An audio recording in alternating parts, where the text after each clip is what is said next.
Ya, serangan udara Israel menghantam ibu kota Qatar, Doha. Serangan menargetkan para pejabat senior Hamas yang tewas di tempat, dan tadi kita sudah simak komentar dari Perdana Menteri Qatar dan juga dari PBB. Langsung saja kita bahas terkait ini. Sudah bersama kami pakar hubungan internasional. Assalamualaikum Pak Teguh Reza Shah.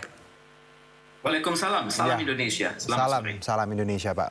Pak, kalau kita lihat tadi Perdana Menteri Qatar sudah mengutuk seperti itu, PBB juga mengutuk ini.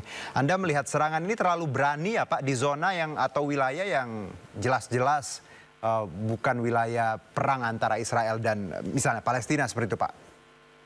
Terima kasih. Saya sangat menghargai tanggapan dari Sekjen PBB yang sangat simpatik ya. Beliau menggunakan kata, Qatar adalah negara damai yang senantiasa mengupayakan ceasefire. Dan hal ini bertentangan dengan prinsip-prinsip kedaulatan dan juga kewilayahan suatu negara ya. Dan Qatar sendiri menyebutnya ini adalah state terrorism. Artinya kegiatan teroris yang dilakukan oleh Israel, dan Israel ini tampaknya menurut Qatar selalu menolak upaya perdamaian dan gencatan senjata di Timur Tengah. Jadi hal ini menguatkan pandangan masyarakat di Timur Tengah bahwa Israel itu adalah setan kecil atau Syaitanul Asghar, dan Amerika Serikat adalah Syaitanul Akbar atau setan yang besar ya. Dan tampaknya ini juga sikap dunia yang mengkritik Israel ini juga didukung oleh negara-negara yang lain. Misalnya China dan Rusia mengecam hal ini dan mengatakan ini adalah pelanggaran hukum internasional, pelanggaran atas piagam PBB, dan pelanggaran atas sebuah negara yang berdaulat. Jadi bagi sebagian kalangan Timur Tengah ini adalah sangat berbahaya karena Qatar tidak bermusuhan dengan Israel dan juga tidak bermusuhan dengan Amerika Serikat. Jadi membuat negara-negara di Timur Tengah mulai berpikir siapa selanjutnya, di mana Israel kalau tidak senang atas suatu negara langsung melakukan suatu serangan. Apakah selanjutnya diperkirakan akan menyisir Lebanon, Mesir, Yordania, Irak, Kuwait, Uni Arab Emirat, Oman, Yaman, tidak mustahil kelak Arab Saudi dan Iran itu sendiri. Jadi ini adalah suatu hal yang sangat berbahaya. Jadi suatu kebiasaan menyelesaikan sengketa secara militer dan juga perbedaan politik secara militer. Karena kalaupun targetnya adalah kepala negosiator dari Hamas, tapi yang terbunuh adalah 6 orang sekaligus, yakni Abu Yahya, Abu Bilal, Abu Khalil, Abu Omar, Abu Malik, dan juga seorang staf Kementerian Dalam Negeri dari Qatar sendiri yang bernama Kopral Badar Saad. Jadi ini yang menjadikan upaya perdamaian itu makin susah. Pak Reza, makin susah. apakah Qatar akan membalas Pak serangan ini? Saya pikir dari serangan ini terlihat ya bahwa bahwa kemampuan pertahanan Qatar itu sangat lemah. Mereka sangat tergantung pada dukungan Amerika Serikat selama ini. Jadi kalaupun Qatar menyerang, saya pikir tidak mungkin. Tapi yang diharapkan oleh Qatar adalah dukungan dari dunia, karena dunia tampaknya sudah mendukung posisi Qatar. Misalnya Menlu Penny Wong itu mengatakan ini upaya Amerika Serikat mengatakan bahwa kejahatan ini membahayakan tercapainya gencatan senjata, bahwa keadaan akan semakin buruk. Kemudian New Zealand juga mengatakan kekerasan ini harus berhenti, dan Malaysia dengan tegas mengatakan ini adalah tindakan agresi yang bertentangan dengan hukum internasional. Kemudian Indonesia juga mengatakan serangan Israel ini merupakan ancaman yang luar biasa bagi perdamaian dan keamanan di Timur Tengah. Jadi yang bisa harapkan dari Qatar hanya bisa berharap simpati dunia bahwa hal ini tidak akan terulang kembali. Berarti kalau kita mungkin prediksi Pak, eskalasinya tidak akan terlalu jauh setelah ini. Respon Qatar. Betul. Qatar tampaknya hanya akan menjawab secara diplomatik, dan yang paling tinggi adalah ini mengkritisi Amerika Serikat yang seyogianya memberitahu Qatar bahwa hal ini terlarang, karena antara Qatar dan Amerika Serikat itu adalah perjanjian keamanan bersama, dan dari sini Qatar ke depan akan sadar bahwa kalau perjanjian keamanan yang ada antara Qatar dan Amerika Serikat itu dirancang untuk melawan Iran, maka sekarang bagi Qatar sudah jelas bahwa ancaman terbesarnya adalah dari Israel. Dan Qatar akan mengkritik Amerika Serikat yang kebijakannya tidak jelas. Misalnya Donald Trump mengatakan tunggu sebentar, nanti Rabu hari ini akan ada tanggapan resmi. Kemudian dari wakil Presiden Amerika Serikat itu mengatakan tidak setuju dengan serangan Israel tersebut, tapi yang diincar adalah orang-orang Hamas yang berperilaku buruk.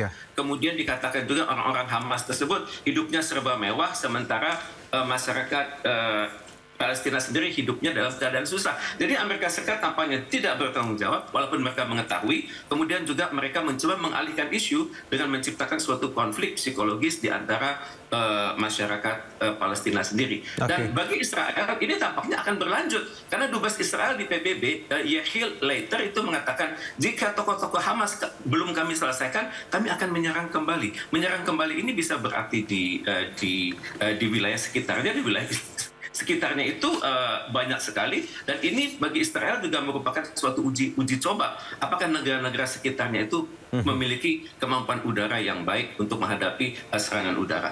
Oke, kalau tadi Anda menyebutkan Pak Reza bahwa Israel ya tetap akan menghabisi, dengan kata lain tadi petinggi-petinggi Hamas termasuk yang berada di Qatar saat ini dalam acara atau program tadi perdamaian, perundingan seperti itu.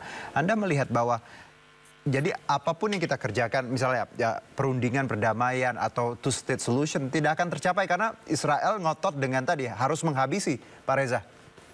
Betul. Prinsip Israel adalah tidak ada two-state solution, walaupun kebijakan ini pernah diakui oleh Perdana Menteri sebelumnya, yakni Ehud Barak dan Ehud Olmert ya. Cuman masalahnya, kalaupun two-state solution itu dipaksakan, secara hukum internasional kansnya sudah 0,00 sekian, karena berdasarkan Konvensi Montevideo tahun 31, persyaratan negara itu kan pertama adalah wilayah. Wilayah Palestina ini sudah nyaris tidak ada. Adanya penduduk Palestina itu sudah sangat banyak yang meninggal, terutama sekali generasi mudanya. Kemudian persyaratan selanjutnya adalah kemampuan pemerintah. Tampaknya kemampuan Palestina untuk pemerintah semakin sedikit, dan yang Palestina miliki adalah simpati internasional dan juga dukungan diplomatik, dan ini adalah tidak akan berarti banyak. Dan untuk itu saya perhatikan Israel tetap akan mengendalikan situasi. Mungkin saja mereka menyerang tokoh-tokoh Hamas dimanapun mereka berada. Mungkin di Timur Tengah, mungkin juga di berbagai belahan bumi lain. Dan sikap Israel adalah mengatakan bahwa Hamas itu adalah teroris dan Hamas itu harus dibinasakan sebelum mereka mampu mengorganisir diri. Jadi hendaknya siapapun negara dunia harus berhati-hati kalau kedatangan siapapun, pejabat sekecil apapun dari Palestina maupun dari Hamas, ada kemungkinan Israel akan melakukan operasi intelijen di luar negeri. Oke, Pak Reza, dengan demikian kalau kita lihat bahwa sebenarnya ini wake up call ya untuk negara-negara Timur Tengah bahwa mereka sangat tidak aman ketika Israel tetap dengan niat buruknya seperti itu. Karena kalau kita lihat Qatar, negara independen, damai, ceasefire Anda sebutkan tadi, bisa diserang seenaknya. Apakah paradigma negara-negara Timur Tengah akan berubah setelah ini, Pak? Baik itu Arab Saudi, Mesir, yang mungkin kebanyakan selama ini agak slow down, agak tone down, tapi apakah mereka akan ke-trigger, Pak Reza? Anda melihatnya, Pak Reza? Mereka tidak akan mengemukakannya secara publik ya, karena mereka khawatir ancaman balik dari Amerika Serikat dan Israel ya. Namun yang patut diperhatikan adalah biasanya negara-negara Timur Tengah itu memiliki solidaritas ya, solidaritas atas penindasan Israel, kemudian Israel yang tidak bisa dipercaya, dan juga Amerika Serikat yang senantiasa tidak tepat janji. Paling tidak, keadaan ini menyadarkan mereka bahwa secara psikologis mereka lebih dekat kepada Iran, dan untuk itu tidak mustahil akan terjadi dialog-dialog bawah tanah atau perjanjian rahasia di kelak kemudian hari antara mereka dengan Iran. Karena bagaimanapun terdapat suatu akar yang sama. Akar tersebut adalah la ilaha illallah Muhammad Rasulullah, umatan wasaton, umatan wahidah. Jadi tampaknya juga bisakah Iran menjadikan keadaan ini sebagai suatu angin untuk meningkatkan simpati mereka Amerika atas Iran di Timur Tengah, karena selama ini stigma negara-negara Timur Tengah adalah Syiah melawan Sunni. Jadi kalau stigma ini bisa diperkecil oleh Iran, maka kemungkinan besar akan tercipta suatu solidaritas bersama atas nasib saudara-saudari mereka di Palestina tersebut. Maka kita akan tunggu selanjutnya. Sudah banyak statement dari negara, yang kita tunggu adalah statement dari Organisasi Konferensi Islam dan statement dari Liga Arab. Oke, dari OKI dan Liga Arab. Satu mungkin Pak, kalau kita balik lagi ketika serangan ini terjadi, Pak Reza, yang menarik bagaimana Amerika tadi mengklaim mereka tidak ikut campur dan ini murni keputusan Israel seperti itu. Anda melihat statement ini, apakah memang seperti itu Pak?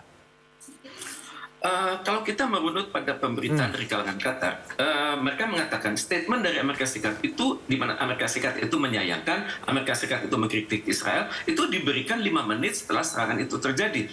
Padahal sebenarnya, kalau kita merunut pada perjanjian keamanan antara Amerika Serikat dan Qatar, itu hendaknya koordinasi itu dilakukan terus-menerus. Karena kalau ada kepentingan bersama itu harus dikomunikasikan. Jadi dari sini kelihatan bahwa Amerika Serikat itu ingkar janji. Amerika Serikat itu bukanlah pelindung kawasan Timur Tengah, dan Amerika Serikat ini tampaknya membiarkan perilaku Israel tersebut atas negara-negara di sekitar Israel tersebut. Dan ini sangat berbahaya secara hukum internasional. Dan itu sangat tepat sekali ketika Rusia dan Cina itu mengatakan hal ini adalah bertentangan dengan hukum internasional dan bertentangan juga dengan prinsip-prinsip penyelesaian konflik secara damai. Ya, karena tadi Pak, serangan ini lagi-lagi menegaskan bagaimana Israel menjadi satu negara maling ya Pak ya. Karena kan Qatar itu rumah ibaratnya Pak. Mereka masuk tanpa woro-woro, mengebom, dan itu sangat fatal seperti itu ya Pak Reza ya.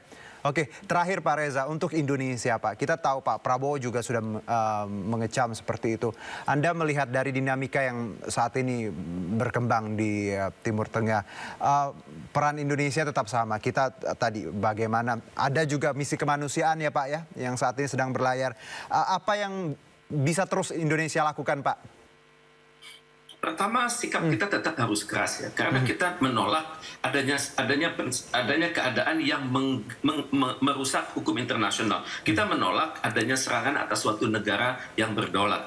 Kita menolak tercipta suatu keadaan yang resah, yang gawat, dan berpotensi menciptakan suatu krisis yang tidak berlanjutan. Saya pikir secara moral, sikap Indonesia tersebut harus dipertahankan. Di pada saat yang sama, kita juga melihat bahwa perilaku Israel dan Amerika Serikat ini istilahnya pin-pin-bo ya, pura-pura tidak tahu ya, tapi sebenarnya mereka bisa mencegah, misalnya dengan mencegah Israel melakukan itu, atau juga mencegah military industrial complex ataupun industri persenjataan Amerika Serikat untuk tidak lagi dengan mudahnya mensuplai senjata kepada Israel. Karena yang terjadi sekarang adalah juga parade senjata. Ini menunjukkan bahwa senjata-senjata yang diproduksi oleh Amerika Serikat yang digunakan oleh Israel itu adalah combat proven, benar-benar teruji di lapangan. Untuk itu hendaknya Indonesia dengan sebagian besar masyarakat dunia, terutama sekali tanggal minggu ketiga bulan September ini, hendaknya benar-benar menyadarkan dunia bahwa keamanan dunia ini tolonglah jangan lagi digadaikan kepada the big five atau 5 negara di dunia tersebut. Karena terutama sekali Amerika Serikat itu perilakunya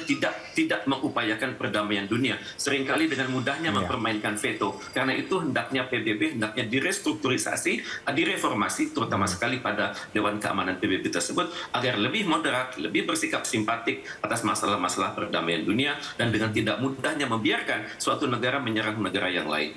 Oke, Mbak Reza, terima kasih banyak untuk bincang singkatnya dan tentunya insight-nya. Ini membuka mata kita bagaimana tadi Indonesia sikapnya, dan kita sebagai manusia ya Pak, warga dunia tadi penting untuk paham apa yang terjadi dan agar kita punya andil sebagai agen perubahan dimanapun kita berada. Terima kasih pakar hubungan internasional Teguh Reza Shah. Wassalam Pak. Terima kasih.